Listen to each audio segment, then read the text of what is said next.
A few days ago, we were very close to getting the legendary accuracy of 0%. But unfortunately, it seems that making consecutive blunders isn't as easy as we thought.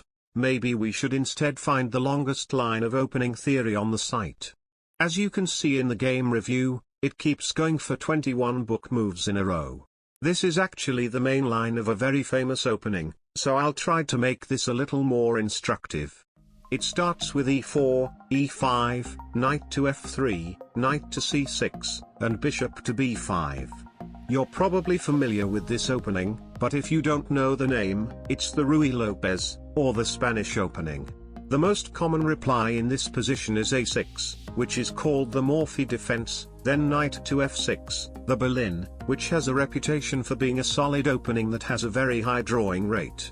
We get the Morphy in the game instead of the Berlin. White has to make a choice to either take the knight or retreat. So we have bishop to a4, knight to f6, then white plays a move that some people think is illegal, including me when I was 5. Black can indeed take the pawn, but white has the strong move d4, and if black is greedy and takes another pawn, then there's rook to e1, and black is almost losing all of a sudden, but it's a sharp position and you have to know what you're doing as white. So if you get d4, you should instead play b5 and give the pawn back with d5. So instead of going into complications, we get bishop to e7. White defends the pawn with the rook, black kicks the white bishop with b5, so his opponent retreats it to b3. Then, we have d6, which is intended to increase the central pawn's protection, which allows the knight on c6 to go to a5 and trade white's bishop. So white sees black's plan and plays c3, which is a multi-purpose move. It gives the bishop a nice retreating square, and it also supports the central break d4. Then, black castles, and white would love to strike with d4, but it's been found that bishop to g4 is a very strong reply. The best way to stop it and prepare d4 is to play h3. Then, we have one of the most interesting positions in all of chess. Black has a lot of choices in this position. There's knight to a5, there's knight to b8, there's also bishop to b7, but the game continues with knight to b8, which is called the Briar. This move aims to get the knight to the d7 square, opening up the way for the bishop that will go to b7. Not to mention that it can support the future c5. So white finally plays d4, and the knight completes its journey to the d7 square. White develops his other knight, and we get bishop to b7 as expected.